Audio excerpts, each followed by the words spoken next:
This podcast is sponsored by nobody. Hey dudes, this is Joetta McLean, Nikki in George Romero's Season of the Witch, and you're listening to Tommy Throwback Kovac on Splat from the Past. Tommy is such a sweetie. I was so thrilled to be on his podcast. Hey dudes, welcome to Splat from the Past, the only 80s themed horror and sci-fi show where things can get totally radical. Now today, I will be welcoming back my friend, the beautiful, the talented Lori Cardille, and we are going to nerd out on the entertainment of our youth, talking about film, television, and music. And I can't wait. We've been trying to do this for like a year now, and we almost made it happen last month, but today we're going to make it happen, and I'm so excited. I love Lori. She is just awesome, and I just adore her. It's been a couple years since we talked last. Also, this is her birthday week, so let's give her the best birthday ever, everybody. Also, rest in peace, Connie Francis, a beautiful singer and legend. Man, she was around forever. She was one of those people I thought that was going to live forever. She's so awesome and such a great singer and such an Italian beauty as well. And I remember reading something really poignant about her years ago. She could never find the love that she talked about in her songs, but I hope near the end of her life she did find the love that she always wanted. It's fucking sad. So yeah, here is my new interview with Lori Cardille.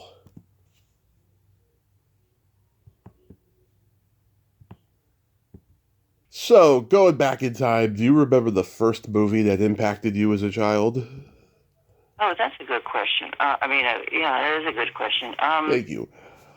Probably The Wizard of Oz. Mm-hmm. Yeah, because it was so. There was I felt a combination of, scary yet safe.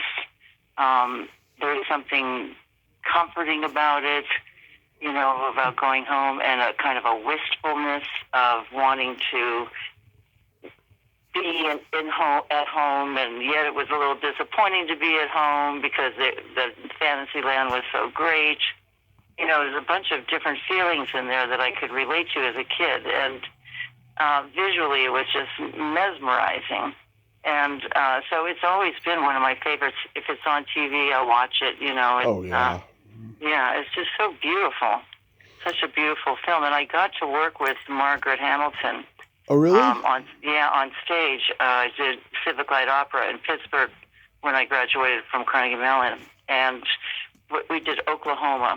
So I was what they call the swing girl, meaning I would act in some of the plays, I would dance in some and sing in others. But anyway, so I was in Oklahoma, and she played. I forget the name of the character, but anyway. And she told us stories about how, she got burned and all the stories that everybody knows now. But at the time, it was just so amazing. I couldn't believe that I was privileged enough to work with her. She was a wonderful woman, really nice. Yeah. So. Yeah, I remember she was on Mr. Rogers' Neighborhood, and he was the first one to let people know, especially kids, that she's not an evil witch. She was a good person. Oh, see, that's probably around the time that I did that play. Yeah. That was it was probably 1977, something like that. Yeah. Yeah, right. Oh, wow, because Mr. Rogers is a family friend of ours. Oh, yeah. And let's say, and he was my husband's mentor. Jim worked with him and family friends and all that. So I just lucky to intertwine with these incredible people all through my life. Yeah. I mean, Back to the Future for me was the first movie that impacted me, which has the same theme as Wizard of Oz, somebody who's selfish and then they find out that everything that they want is already right in front of them, Right. So what was the movie then? It was Back to the Future. Oh, Back to the Future. Yeah, that makes sense. Yeah. So how old are you now? I'm 42. Oh, yeah, you're my daughter's age. Okay. Yeah. Yeah, that's right. So that was it then. That was a good movie, too. But yes, the whole fantasy and all that. Ah, wow. Yeah. I get it. Well, cool. Yeah, I used to look at my parents' yearbooks, and I always had this fantasy of going back in time and seeing them in high school and finding out why they're so fucked up and why I'm so fucked up. That's funny. Yeah, it's true though. Yeah, well, it's interesting. Yeah. I think They that. okay now? Are they alive? Oh yes, yes, and Oh, that's why I think people love that movie is because everyone has that fantasy, you know. yeah, sure. Oh, for sure. Yeah, always. We have these myths in our head, of what they were and how they were just by their stories and hearing, their siblings talk and their parents talk and Yeah. yeah, that's neat. What movie genre did you gravitate toward the most? What movies should I gravitate towards? Movie genre, Or yeah. genre? The genre would be, as a kid, you mean? Mm-hmm. Yeah. Fantasy. Yeah. Fantasy. I liked westerns too. Oh. I liked, although it's not a movie, Bonanza, things like Bonanza, and the movies that had Aaron Copland's beautiful music and this whole wistful thinking of the West and Yeah. all the adventure. It was so homogenized when we got to see it. The Indians and the cowboys, and of course they wouldn't be presented that way now, but it was there was some comfort in that. Holding all of that in one place and feeling like it was also safe but yet adventurous, and that's what, so basically I loved westerns.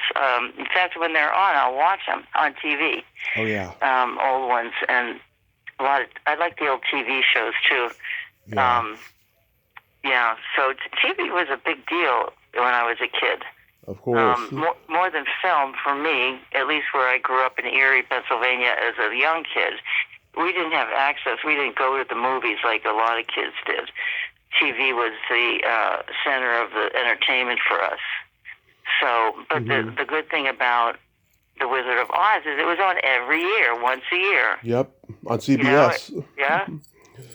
Yeah, on CBS, they played it every year for 50 years or so, and then Turner bought it, and they started showing it. I know it's like an event, The Wizard of Oz. Right. Oh yeah, you're so knowledgeable. I love it. Wow. Yeah, I have to interview you. The Sound of Music was on NBC every year, and the Ten Commandments. Oh, that's another one. Yes. And the Ten Commandments was on ABC. Yeah, they used to just traditionally show these movies. Right. Of course, the Sound of Music, of course, and Mary Poppins, and what's the name? Julie Andrews. Yeah, Julie Andrews, but no, with oh my God, the where she was a pauper and he trained her to be sophisticated. Audrey Hepburn. Audrey Hepburn. Yeah. Oh God, that was a good one too. I loved all the old musicals too. And the one movie I went to see, my dad took me to that had a big impact on me was Gypsy. Oh, I love that movie. Yeah. It's beautiful, and I think it's then that I wanted to somehow I was attracted to the industry through that because I saw it with my dad. Once again, it was kind of a safe place, and it was about the human struggle and forgiveness and making big mistakes and a lot of emotion. I did love that. You remember the other one with Julie Andrews? Well, all the ones that she did were just great because she was popular in one big period there. Oh yeah. And all that music, we used to sing it. My cousins and I, and kind of act it out and put on plays for the grown-ups, stuff like that. Yeah. That's what a lot of actors did when they began, They used to put on shows for the family, and sometimes they charged their friends to come in, Yeah. That's funny. Yeah. Oh, those shows. Actually, my cousin Brian and Bobby played classical piano, so at least we had that in the background. We always had nice music somebody was playing. Yeah, I mean, I used to entertain the family after dinner. I'd imitate my favorite stand-up comedians and put on imaginary Saturday Night Live sketches and play all the Oh, characters. Yeah, great. Yeah, that's great. it was fun. Oh, that's great. Yeah. Well, yeah. So you've always been interested in film and the business, right? I mean, it's been Always. your Because way back. my parents, they were in show business and, they opted for a blue collar life after a while. My mom was a dancer. She was almost Uh-huh. a Dean Martin gold digger dancer, in fact. And Oh. my dad was a rock musician and he stopped doing that after a while. And yeah, I mean, I did stand up for 10 years, but I just didn't like dealing with other comedians and the backstabbing and all that stuff. Oh my God. Yes. I know. People think that, oh, as a comedian, let's like make jokes with them now, and they are like, get out of my face. Yeah. They're real professionals. It's funny because my father-in-law was friends with Mel Brooks Yeah. out in Fire Island here, Uh-huh. and they had in fact, yeah. So anyway, he would say that people would, when he was with Mel and their friends. Was it Carl? What? Oh, Jim and Carl Reiner. Oh, Right. oh, my husband is here. He said, and Carl Reiner, right? Mhm. They were a team at the time. Right. They would, be very funny. And then somebody in the group tried to make a joke. It was so bad. It was Uh-huh. so bad that they felt sorry for them. But to try to make a joke to impress Carl Reiner, and Uh-huh. that's funny, but you're right about the backstabbing and all that. Oh, yeah. I'd never engaged in any of that. I couldn't stand it, and I Mhm. hated that. I even felt the competition in my heart. I didn't like that feeling. Yeah. Yeah, and they put poor actors all together, waiting for the same audition in the same room, and it's a Mhm. very awkward industry in many ways, isn't it? It is, Yeah, awkward. Ugh. very awkward. Were you into horror at all as a kid? Not really. Yeah. No, in fact, I was terrified of horror because my dad was one of the first horror hosts in the country. Yep. And so his show, Chiller Theater, started in the 60s, and I was, people would want to watch it with me or whatever, and I was still young, but I never understood, honestly, why people wanted to be scared. Mm-hmm. I mean, I had a lot of anxiety as a kid anyway, and the idea of, like, freaking myself out by watching something would just put me into a panic mode, and I just couldn't I didn't understand. I just did not understand. But I did learn, thank God, from doing Day of the Dead and being with the fans and learning about other movies and approaching it in a different, with a different psyche rather than a kid. Mm-hmm. I've become a big fan. I love it. And I love the fans of horror because they are so bright Mm-hmm. and so knowledgeable, and something that draws them to it is something that's we must all share something alike, that either traumas or ways that we deal with things. Right. I had too much trauma as a kid, but Yeah. so it was like over the top. But most people, we have struggles, and we can sublimate it into the horror genre. And I've had like astronauts come to my table for an autograph. Yeah. Just all these physicists and just normal people that are just bright, and Mhm. smart. I just love the horror community. I really do, and I'm forever grateful to all the people that they kept Day of the Dead alive. It's pretty cool all these years later. Did you grow up with the $1 Million Movie? Oh, yeah, that's right. Yeah. Yes, right. Remember those? Right. Right. Oh, my God. Actually, you know what? When we were filming Day of the Dead, it was on, Miami Vice was on TV, and that was the hot show. Uh-huh. I remember coming back and, watching it on TV in the hotel. Mm-hmm. All these, I can't see, I'm old. I mean, I've lived through these eras. Yeah. I can talk about these eras. It's kind of neat to talk about it because you don't usually sit and put some kind of organic, concrete image before you that way, you know. Right. But your questions are great. Thank you. Really good. Yeah. Yeah, back then they had trouble getting movies licensed because they thought TV was a fad and it wasn't going to last. So they would show the same movie every single night on the $1 Million Movie. Oh no, really? I thought that was local though. Every place, every. Yeah, locally they would do that, and depending Oh, on where it was, because it was mostly an East Coast thing. But then, in the Bay Area where I'm from, we had local UHF stations that were kind of following right. the $1 Million Movie aesthetic, using the same kind of computer animation graphics at the beginning and everything, you know. And I got to Yeah. grow up with variety of movies being shown on our local UHF stations. A lot of horror movies. Horror, comedy, everything pretty much. Yeah. Yeah. Wow. Yeah. Wow. That's neat. Are your parents still alive? Oh yeah, they are Oh, good. Are you close with them? very close with them. Isn't that great? Yeah. See, your parents were offbeat, and Yeah. you have, well, yeah, that you have to like commend them for following their passion. It's hard to make money to raise a family if you are sometimes following your passion. If you don't make it whatever making it is, but getting a TV show or those kind of things, and it's very rare.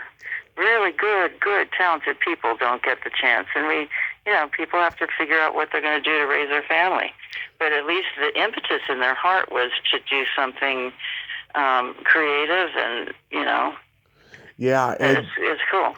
yeah, and I've talked to so many actors who did that too. They didn't get the huge, massive success, but they still do what they love. Right, exactly. I know when I came back to Pittsburgh, I gave it up. I mean, I gave up the mainstream business in New York, and I was on a roll, but I wanted to raise the kids, and I had a big conflict there. So, but anyway, coming back to Pittsburgh, I kept doing some really good theater in Pittsburgh with the City Theater. They also did more offbeat new plays and more exciting kind of theater, and I got to do that. I did one play called 70 Scenes of Halloween. Oh, it's so cool. It's the coolest play. And there was a director from Bulgaria named Mladen Kislov, and he was teaching at CMU. Anyway, he thought it was like the perfect example of American theater, very naturalistic, Yeah. And so he got us into. He put together a tour that we did in Bulgaria. This is after Day of the Dead and everything, So we did this tour in the farmlands. We did it in Sofia. We did it in the bigger cities. We did it in the small towns, and it was such a great experience. And that's really where my heart always had been, is in the theater. It's what I was trained to do. It's what I love to do. And but the other stuff is a little bit. It was I had this sort of all American look, and so I was it was easy to get a lot of commercials and things like soap opera, that kind of stuff came to me easily. But sometimes I wonder. I mean, what would I have? Because Day of the Dead was really my only major motion picture because I left the industry. But the thing about it was, so I was learning. I mean, I was learning I didn't know about camera work. I knew it from the soap opera, but that's really different. It's like a different perspective. The Day of the Dead was this massive learning experience for me. So I wonder, how would I have developed as an actor? And that's the other thing, so you're in that part of the business, in the movie business. So you want to develop and all, but, it's not necessarily your choice. You don't really have a choice in a way. It's who deems you bankable and all those other things that go into it. You're talking about the comedians, stabbing each other's backs. Right. You're dealing with even George. George Romero had this problem where he had this massive talent. He had his own voice, and as soon as he was getting popular, the studios wanted him to. They were just rewriting things and taking the heart of who George was out of the scripts. Yeah. And he got depressed, Yeah. because once again, he wanted to make the money, of course, we all do. But once you start adding suits in there and people that really are trying to impress each other almost, it becomes so homogenized, Oh, yeah. Very hard. Yeah, it does. So those early films of George's, well, even the later ones, but his vision, a George Romero film when you see it, Yeah, and you know what's funny? Yeah. After Night of the Living Dead, there was a period where nobody could top that movie and make a really scary horror movie for the whole world to make, right? Not even George himself could top himself for a while. I mean, The Crazies Right. and Seasons of the Witch are good horror movies, but they're not like Night of the Living Dead. I mean, Dawn of the Dead No. was what, and Martin I like too, but like Dawn of the Yeah. Dead, that was like, okay, the zombie genre is gonna keep going, But it wasn't until Texas Chainsaw Massacre and The Exorcist where people could make really really scary horror movies again. But when Day of the Dead came out, then everybody expected it to be like Dawn of the Dead. And then just forget it. It came and went in the movie theaters like maybe 3 weekends or something. Right. People thought, I had relatives that said they didn't see me in the movie. I said, what the hell movie did you watch? Yeah. They said Return of the Living Dead? Right. Whatever that one was. Yeah, Return of the Living Dead. Right. And they're like, we didn't see you. And so that came out exactly when Day of the Dead came out.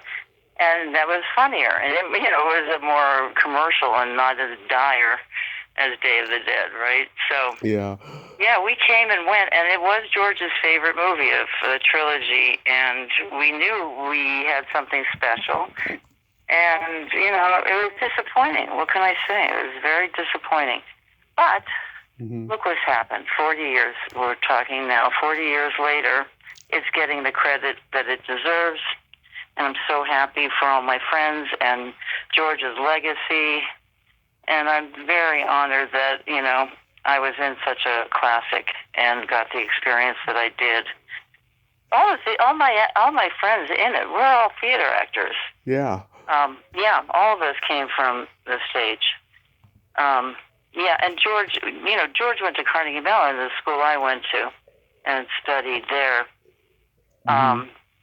He was in the art department, though. Yeah. I don't get it. It's all the same, like, comedian, artist, actor. We're all the same. We all have that same creative soul. Don't you think? Absolutely. An artist is an artist. Yeah, right.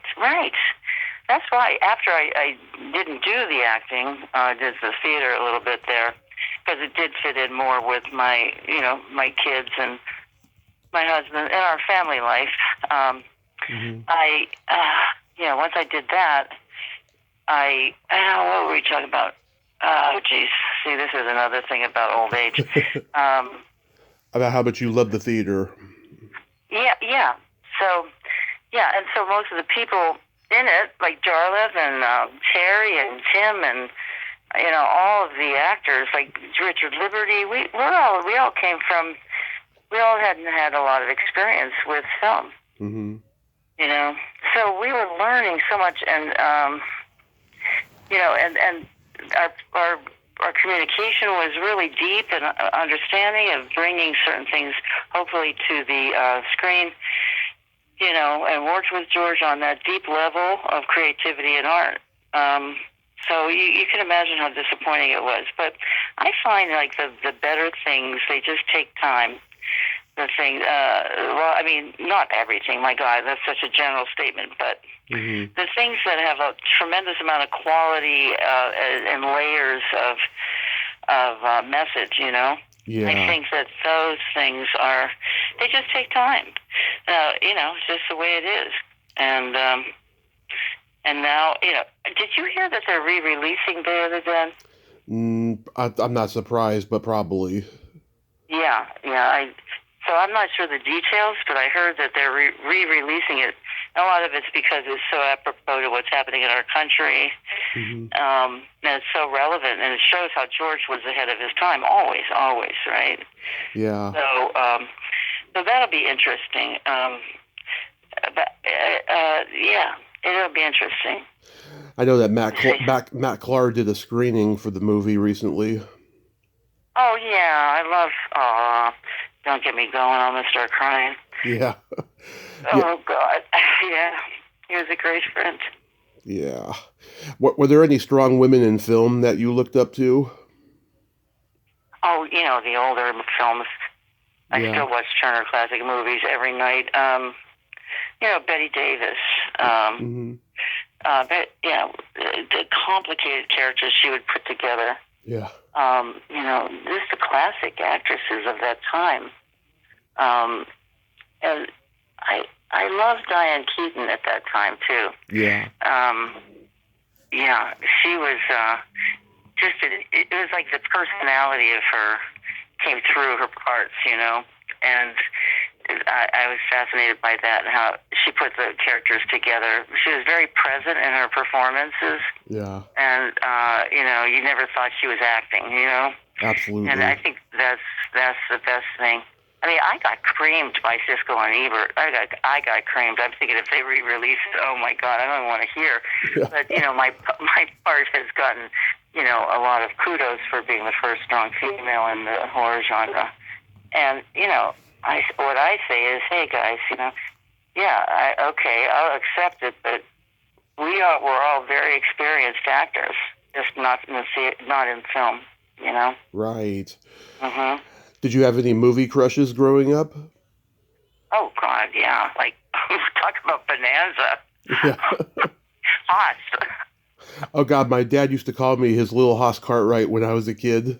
No kidding. Isn't that funny? Yeah, I was a little fat kid. Oh, that's so cute. Aw, that's funny. Yeah, well, that just came to my head. I like Michael Landon too, and I did get to meet him later in life. Yeah, he was such a handsome guy. And as far as movie stars, I always loved Tony Curtis and the men, Gene Kelly. Oh my God, a crush is on Gene Kelly, a big crush. I have crushes on people's talents. It's not even what they look like. Yeah. I do. That's what I get the crush on their talents and their ability. Like my friend, our family friend, Anthony Kerrigan, he went to school with my daughter Katie, and he's like our son.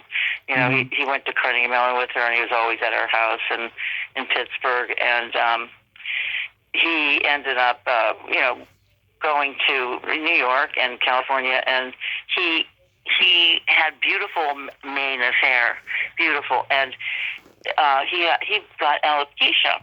Yeah. So he lost his hair. Wow. And the agent that he had dropped him like that, like a hot potato. Well, he's one of the stars of the new Superman. He was in Barry, the HBO show. He played NoHo Hank, or he had that great part where he played a Russian, gay Russian mobster. Yeah. That was ruthless and funny. So I'm so excited for him. He'll probably come out to Fire Island while we're here, because get this, he's going to be on the Colbert Show, so he's going to come and join us for a couple of days at Fire Island. It's just, we're so proud of him because he really wanted it. I mean, Anthony really wanted to have a big career, and he's getting it, and he's so talented. I mean, I saw him as a 17-year-old on stage, Mm-hmm. and the fact that he's getting all this recognition now is just fantastic. It is pretty amazing, it sounds.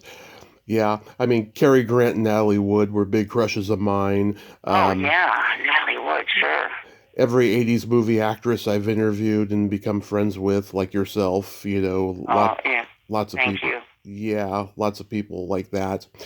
So getting into television more, do you remember seeing the Beatles on Ed Sullivan? I do, yeah. I do. But I was pretty young. What year was that? 1960. 4. 64, so I was in the 4th grade. Yeah. But, it was an event, and we always watched the Ed Sullivan show, so at my grandmother's house. They had a black and white TV where you would put where you would take this plastic thing that was had swirls of color in it. Yeah. And you'd put it on top of the TV so that it looked like it was in color. Yeah. And, you get like a green head with half a face of yellow. It was so funny. But I'm just, imagining myself sitting there watching it in her living room. Also, during Kennedy, The assassination. Kennedy, the assassination was a huge, huge deal for me. I saw when Lee Harvey Oswald got shot. It was live, and I remember seeing that. I was there on the block when John Lennon was shot. I was literally. Yeah. That was sad. It was like Forrest Gump, my life, honestly. I have had unbelievable experiences in my life. I was good friends with Leonard Bernstein, of all things. I've had all these interesting people come and go in my life, and mostly come and stay in my life. But, like Fred Rogers, for God's sake, Mm-hmm. going back there. And, so... Yeah, it's funny. Anyway, It's funny because I've interviewed the husband and wife comedy team that went on the Ed Sullivan Show after the Beatles, Bitsy McCall and Charlie Brill, and okay. It's one of my favorite interviews I've ever done. They were so funny. Mitzi died last year, but they told me backstage before the show they were at the Coca-Cola machine getting Coca-Colas, and John Lennon obviously saw them, so he knocked on their dressing room door a few moments later and said, "Excuse me, I need a Coke for Ringo." And they didn't know who Ringo was yet. They didn't know who any of the guys' names were. They just knew that there were these 4 boys from England that were just driving all the kids crazy. That's all they knew. So Mitzi's like, "A Coke for Ringo? What's that, a Jewish holiday we don't know about?" That's funny. Yeah. It's brilliant. Yeah, that's the other thing about being old, is you have all these experiences at the time that don't seem like they're that important. Although Leonard Bernstein, it was pretty important. He was an important person in my life. Yeah. In fact, we went to his house for dinner, my cousin Bobby and I, and it was they were going to have West Side Story was going to be on the stage again on Broadway. So we went, and I'm like, where Lennon was killed, there's this big arch at the Dakota. I'm with Lenny, and arm in arm, and we're going da-da-da-da-da, da-da-da. So I was like very aware that this is an incredible moment. It's one of my favorite musicals of all time. And here I am with Lenny. And, so then we come to the theater, we walk down the aisle, and the whole audience, stands up. And I'm like in this little train of his family and a couple friends. And my agent the next day called and said, "What the hell are you doing with Leonard Bernstein walking down the aisle?" I said, "Well, he's a good friend of mine. What can I say?" Oh. What sitcoms did you watch growing up? Oh, sitcoms. I hated sitcoms, honestly. They depressed me. Really? I don't know why. They were sort of like, you had to laugh, and it was kind of canned laughter, and Lucy's funny. And Lucy was great, of course. I love Lucy. I'm interviewing Lucy's daughter soon. Oh, Desi? No, Lucy Arnaz. Oh, Lucy Arnaz. Oh, okay, cool. That's cool. That's going to be great. Yeah, I'm looking forward to it. Oh, yeah, that would be wonderful. Yeah. The longer you get to look back on Lucy's career, the more you appreciate, oh, my God, was she so fun. She was hysterical. Yeah, and the funny thing is, she wasn't a naturally trained comedian. She was a dramatic actress who just happened to be funny, and she pretty much invented the sitcom. Oh, yeah, I guess you're right. Yeah, right. Well, you know what? My biggest strength on the stage was comedy. Yeah. I'm much more of a comedic actress than I was a serious actress. But I mean, serious, you know what I mean. But I am tall, and I have a deep voice, and I studied classical theater, so I was cast in these strong women, characters. Mm-hmm. Which you can see is Sarah, right? Yeah. But for the stage, I was right for that. Like I had the opportunity to play Rosalind As You Like It. It's such a great part. It's a complicated part, female part, the largest female part, even though it was played by a man in those days. Right. So that was a great experience for me. And I got to work with Jessica Tandy on Broadway and. Glenda Jackson, I've very talented women. Yeah, really talented. I had such great experiences. So because I started working right out of CMU, and so all through my 20s and my 30s, going into my later 30s, I had a full, rich career. It just didn't, I just wasn't famous or. But my agent, I remember saying, I'm going to give it up for now. I'm going to move to Pittsburgh. And he said, Lori, you will never be able to pick up where you are now in your career. Mm-hmm. You just won't ever be able to do that. It's just, you've developed this body of work. And, the people that knew me, so he's right. He was right, absolutely right. But, yeah, so. Did you watch Star Trek? I wasn't a big Star Trek fan. I did watch the TV. Oh yeah, the TV show.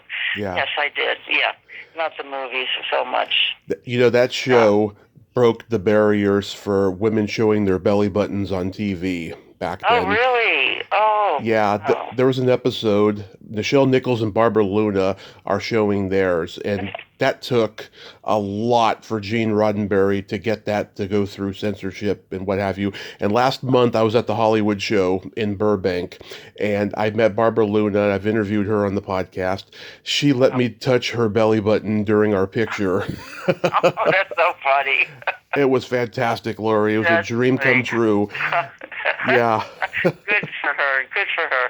I'll tell you what, I used to have a nice belly button when I was young. I wouldn't let you touch my belly button now with having kids. I totally get it.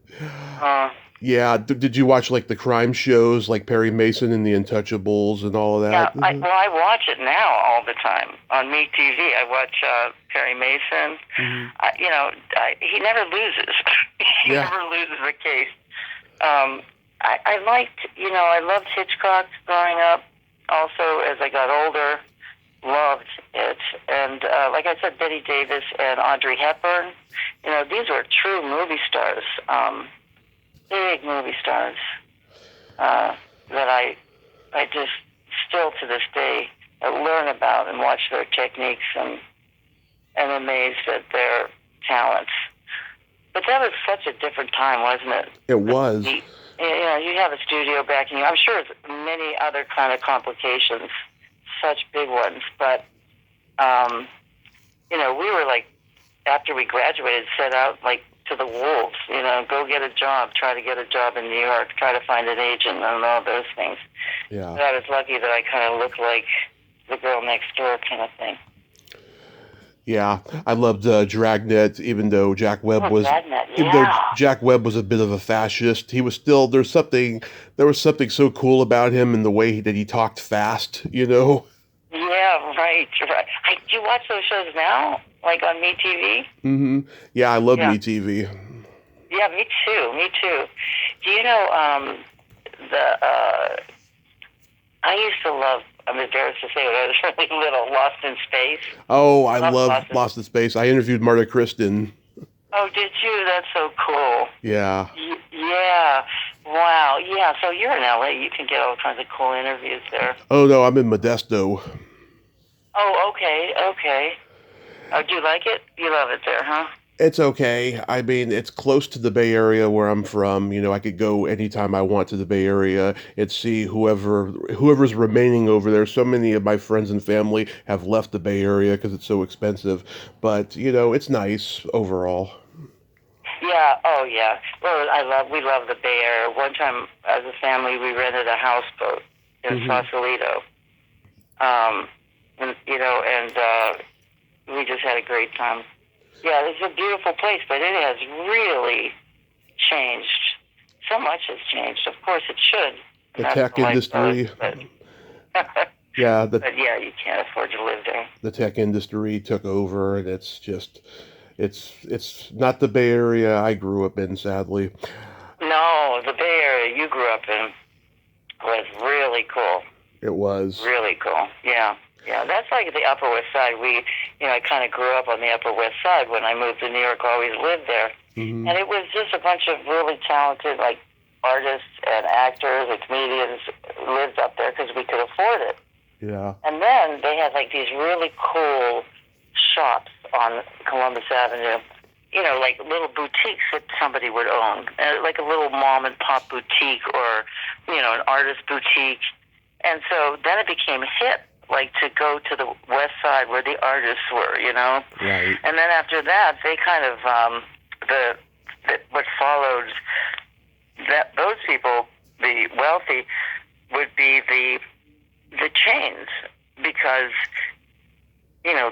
the Gaps and the Banana Republic. I think one of the first Banana Republic stores was on Columbus Avenue, and it was really like a safari when you went in there with that music. Oh, yeah. Tarzan. That reminds me, Tarzan was my favorite. Such a crush on Tarzan and Boy. Johnny Weissmuller, yeah. Yeah, oh my God, yeah, I love that. I love the original, the very first one with him, Marino Sullivan, and Neil Hamilton, who played Commissioner Gordon on Batman. Oh, you really know everybody's name. That's so good. Yeah, he had a mustache like Clark Gable back then. Oh, God, that's funny. You know who I really loved was, not Cary Grant. I always say Cary Grant, but, yeah, who is the guy? He's from England. Oh, God. James Mason? What is it? James Mason? No. Well, maybe it is Cary Grant. David Niven?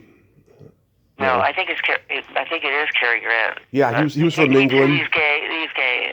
Yeah, it's coming that's out. Cary Grant. That's Cary Grant. Oh my God! Now to this day, I just watch him. He is mesmerizing, handsome, debonair, excellent actor. Charade. Charade, the movie with him and Audrey Hepburn. Oh my God, yes. My favorite spy thriller, and they're both so sexy together. I wouldn't mind. Aren't they? Yes. I wouldn't mind having a threesome with those two. I won't tell your parents. Yeah. Don't worry. Yeah, it's a great movie. Yeah. Yeah, it is. I just saw it recently again. They play it a lot on Turner Classic Movies. Yeah. Did you watch the anthology shows like the Twilight Zone, The Outer Limits, and Alfred Hitchcock Presents? Yeah, all that stuff. But I was, like I said, it was a little too scary. It would put me into a panic mode. Mm-hmm. Yeah, it would just. Life was too scary for me, and it wasn't about my parents. My parents were great parents, lovely, wonderful people. But and a lot of people that have followed me know that I came out in 1986 or so with my childhood sexual abuse by my uncle. So I was one of the first people to bring that out. I was like some kind of a rogue, crazy person, of course. But so that trauma, that kind of fear that I had inside of me, it just could be pushed over the edge very easily by horror movies and, even like the Twilight Zone. Right. There were a couple of Twilight Zones that just really scared the hell out of me. I know Bill Mummy playing that kid who could make bad things happen. Oh, yeah, right? Yeah. Or oh, my God. The doll talking Tina. Oh, yeah, but all of them. I watched them over and over when they were on Meet TV. They took it out now. They don't have it on at the same time. Oh. It used to be on the Eastern Standard Time. It would be on like at 11:30, 12, I think, and I'd watch it. Yeah, so let's just say I live in the past. No, not really. There's some great movies now coming out, and Mm-hmm. It is interesting though when you think of Night of the Living Dead. Mm-hmm. And now, people, all the zombies, blah, blah, and how they've transformed and morphed and all these things. the thing about Night of the Living Dead when it came out was that this concept of people coming out of their coffins Right. with the outfits they were buried in, wanting to eat you, people. It was such a concept Right. that was just foreign. Now it's like, oh, I'm sure, maybe some of the younger people would say, oh, they were such slow zombies and corny and all that. But Mm-hmm. if you go back to the headspace in that time, it was revolutionary, frightening as hell, Right. and shook the conscience of the world. Really, eventually, it's one of the top 50 movies ever made. Yeah. Yeah. Oh God, I miss George. Yesterday it was his 8th anniversary of his death. Yeah. It was Yeah. actually. Yeah. Sad. It's still sad. Sad. It is sad. It's sad, and I cry easily. Yeah. The older you get, the more you lose the people you love. Tough. Yeah. Not for the faint of heart. Did you watch The Monkees? Yes. Davey was a big crush of mine. Who was? Davey Jones. Oh yeah, he was. Oh yeah. And you remember H.R. Puffin stuff? Oh yes, I've talked to Sid Croft. No kidding. Oh Yeah. man, I loved that show. Yeah. It was so weird, and I like those weird, twisted things. They made a movie of it right after it got canceled, and Mama Cass Elliot played a witch. Oh God, I don't remember that, but I have to look back on that. Yeah, I don't think it was a big hit at the box office. Universal released it actually. Huh? Yeah. Yeah. And Oliver. Oh my God. Oliver. Such a good movie. Boy for sale. What is it? Boy for sale. You couldn't make that today. No, you couldn't. No. A lot of the films, no. If you watch Bob Dylan, if you see Bob Dylan when he was just starting out, he dressed like Oliver. He had that same hat and that same Right. parka in New York City. Right. Well, that was the look, man. Yeah. See, my dad had the skinny tie and the black suit and slick back hair. My dad was cool head Luke. Yeah. Really. Oh, Paul Newman's another one. Forget it. Oh, I love that movie. He's one of the best too. And I got to work with Joanne Woodward, which was lovely. I did a TV thing. Well, it turned into a movie. I think like a movie of the week or something. Yeah. And I got to work with her, and she was lovely. Yeah. Oh, God. It's nice to reminisce with you. Yeah. You sparked my memory. It's nice. Thank you. Absolutely. Now, getting into music for a little bit, do you remember the first album you ever bought with your own money or was given to you? Oh, good question, too. Oh, gosh. Probably something of the Beatles, I would think. Yeah. But you know what? Listen to this. I was so square in so many ways. I liked, Mitch Miller had a show. Yeah. Right? Yeah. And we had the album, and it came with little sheets that you would sing with, sing along.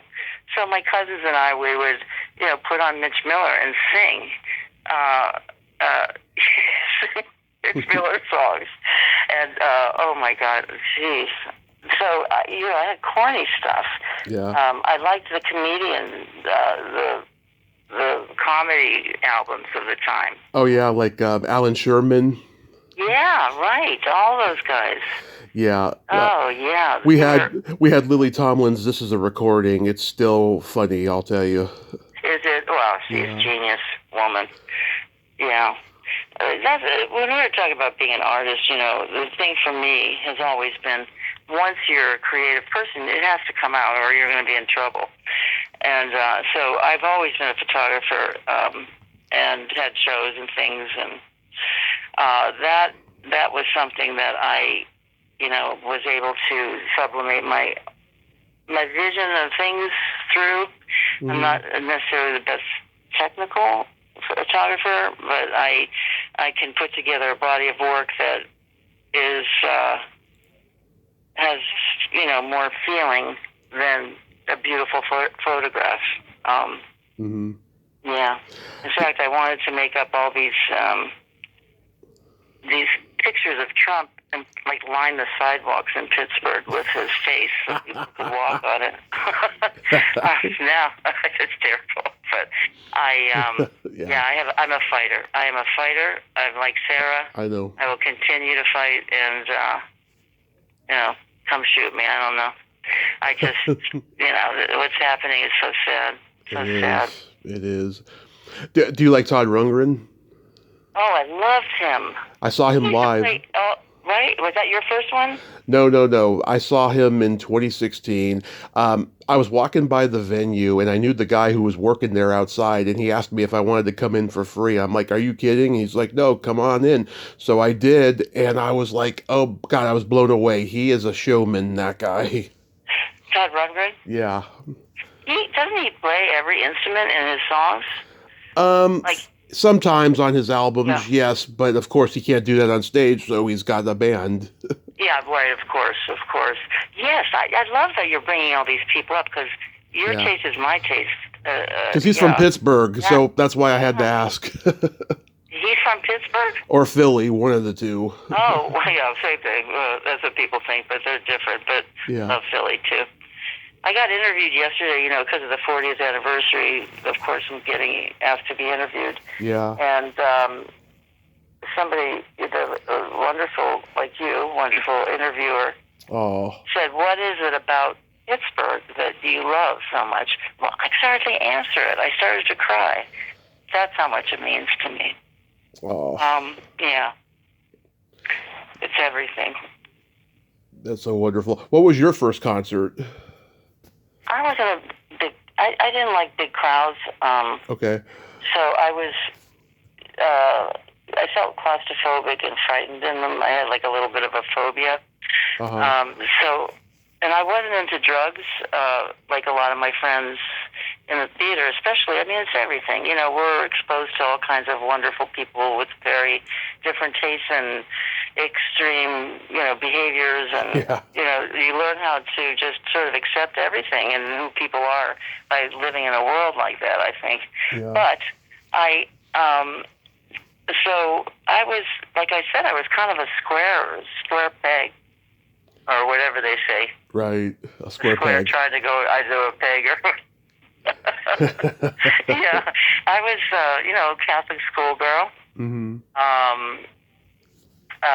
It's funny because even though you would think, some of my life was very sheltered, and the other part of the horror was not sheltered. It was horrific.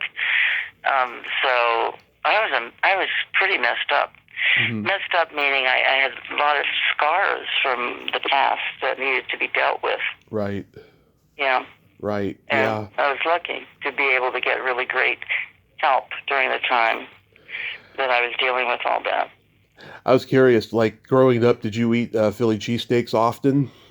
No, that is Philly. Yeah. No, we're Pittsburgh. We have Klondikes and chipped ham from Isley's, mm-hmm. and Panani Brothers.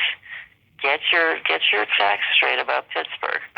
I know, but it's all Pennsylvania to me. Right, exactly. I'm sure it is, right? Yeah.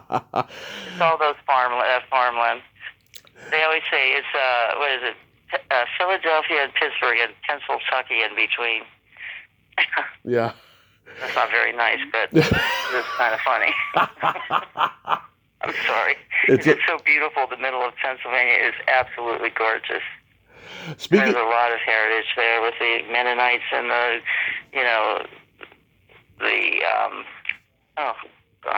just beautiful farms and mm-hmm. Speaking of which, like, how was the Living Dead weekend this year? Oh, it was great. It was great. Mm-hmm. It was just great. I mean, every time I do a show, which I don't do many of, but this one was just fantastic because the people give so much of themselves, and I feel a real open heart with them. And so when you're an open-hearted person, mm-hmm.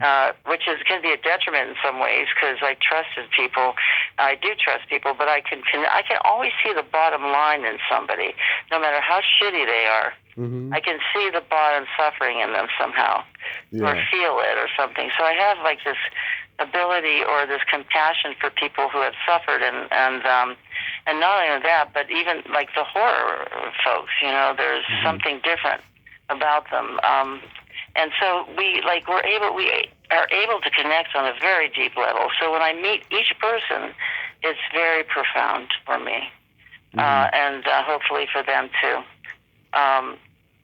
We go right to the nitty gritty, Yeah. Yeah, I love that about the way my life has turned out that way. Last month, I talked to Bob Michelucci. Oh yeah, nice man. Mm-hmm. Yeah, he enjoyed Living Dead weekend this year and stuff. When you go to the conventions, have you like met heroes of yours you grew up watching and you were just in awe of them? Let me think.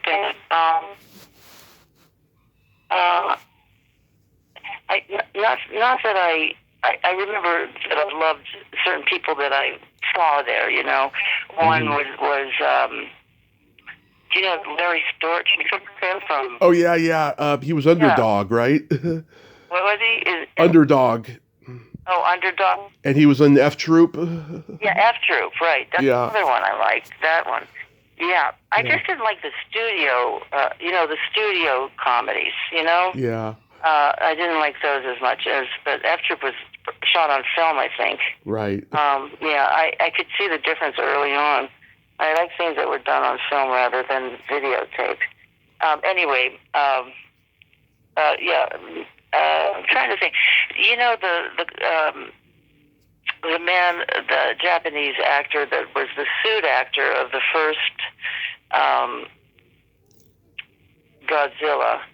He was an amazing man. I mean, I'm blanking his name right now, which I should be shot for. Raymond Burr? Raymond Burr? No, Japanese. Oh, and his daughter. He was. I have to look it up, and because I'm embarrassed that I'm blanking his name right now. But meeting him, knowing him, having dinners with him was just an honor because of the way he carried himself, the way he was a martial art person, Yeah. I just love meeting. There's so many interesting people. I'll tell you what, though, when we did outside of New York, I think it was in New Jersey. What was it? Greg Nicotero's show, The Walking Dead. Right. I was there, which is a joke because nobody knew who we were. Yeah. And even though Greg got up there and said, "This is where The Walking Dead came from, Day of the Dead," nobody gave a hell or shit. They didn't care. And but it was okay. It was funny. In fact, the one star of The Walking Dead, we were in the green room. Just she said, "Oh, what do? Are you a costume maker?" I said, "Oh, honey, no, no, I'm not. I'm an actor." It was really, it was a very interesting moment for me. Yeah. Let's see, that same thing has always been fascinating to watch. In fact, I've had visions of my artwork. Yeah. And I did one about being famous, and before you go into the experience, it was on the door. My definition of fame in the philosophical dictionary is to exist more than another person, and it's like this strange what numbers can do for how famous you are. I guess, you can see that now with the influencers and all about numbers and, it's just fascinating to me. It's fascinating. You could be not very talented and be so damn famous, right? Right, right. Yeah, so I could start to feel because of day and things that were being offered, I thought, oh, here it goes, Yeah. Like where my friend Anthony is now. But he wants it. He wants it. And he's happy to have it, and he handles it well. My dad in Pittsburgh was extremely well known. I mean, you could not go out with my dad. My friend said that he was like Elvis in the 60s and 70s because he was so well known. People loved my father because he was so open and kind, and he loved he loved talking to people. He loved people. Right. And I do too, but he was much more cut out for it. And I watched him, my whole childhood. And we would be at a dinner out, and people would come to the table. It was really a pain in the ass. Yeah. Do Absolutely. you see that too? It's like, ooh. Oh yeah. Wow. Absolutely. Yeah. Do you have anything upcoming? Any con appearances or anything you'd like to mention?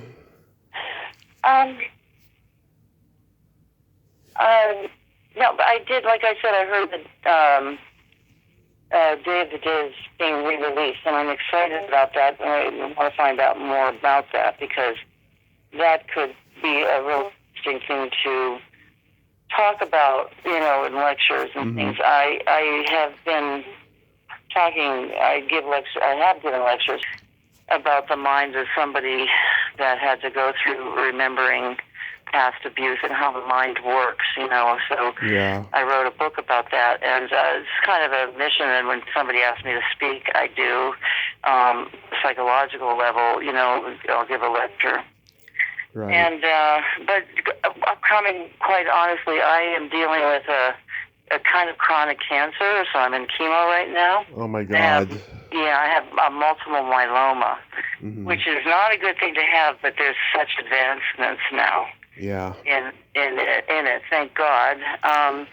But once you're diagnosed with something that is not curable, it just brings everything to light, and it's in bright technical. And I live my life really with my grandchildren, my kids, and their spouses. I just, it's all about family and love and friends and the fans. It's all about that and giving back in my life right now because I've had a remarkable life, very blessed in so many ways. And that's the bad and the good, So, so I'm in this weird stage right now where, I love to work. I mean, I would love to act, do something because I'm a totally different, of course, I just turned 71.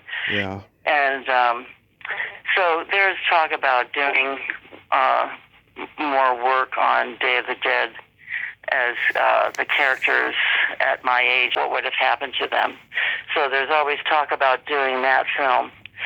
But, I'll believe it when I see it. But it could be really interesting because Jarlath and Terry and I are the three survivors, Yeah.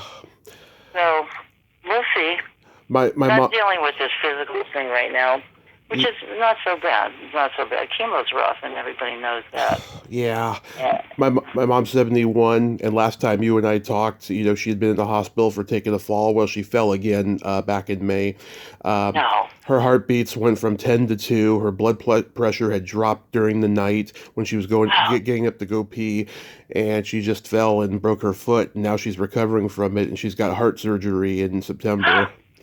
Yeah. Oh, no. Oh, is she my age? 71. Yeah, that's it. Yeah, because Katie, my daughter, is 42, like you, Yeah. Yeah. And my son, and my daughter, I just, their lives are so interesting. And my son's won all these Emmys already for his documentaries that he's done. And he and Katie did a documentary together, and Jake is now directing documentaries. He directed Court of Gold, which was about the Olympics in Paris, and had access to the players in their locker rooms, and it's on. I think it's on HBO.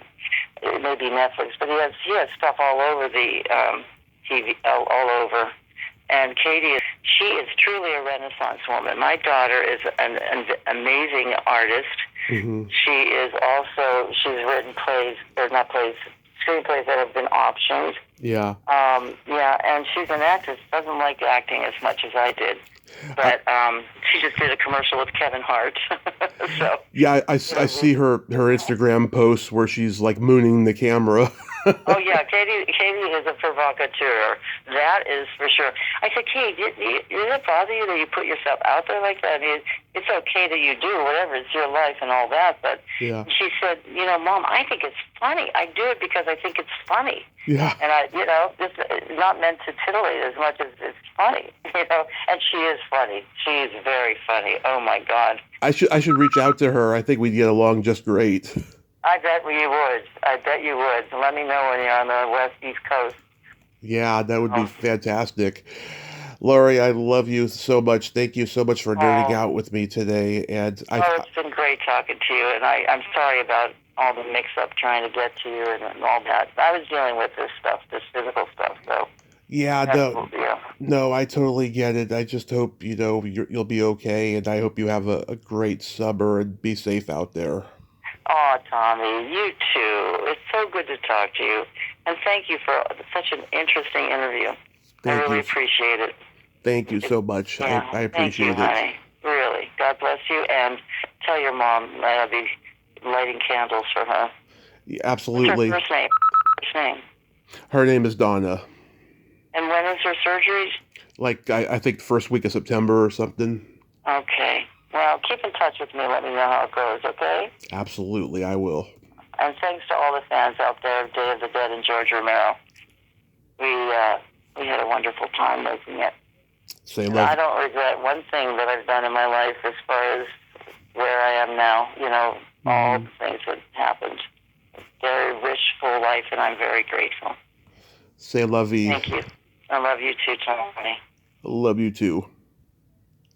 Bye-bye. Bye, honey. Well, there you have it.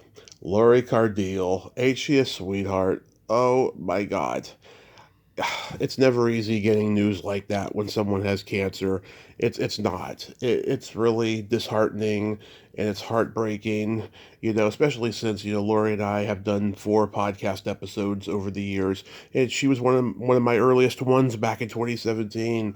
I remember that conversation. We talked it was like 8 o'clock at night in California and 11 o'clock in Pennsylvania or wherever she was on the East Coast.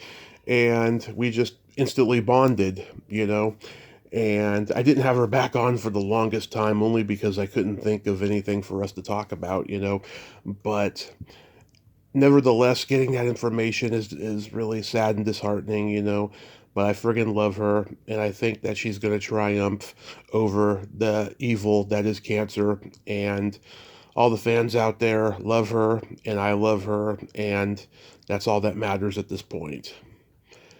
Well, until next time, this is Tommy Throwback Kovac saying, there's no shame in living in the past because the present sucks. Later, dudes!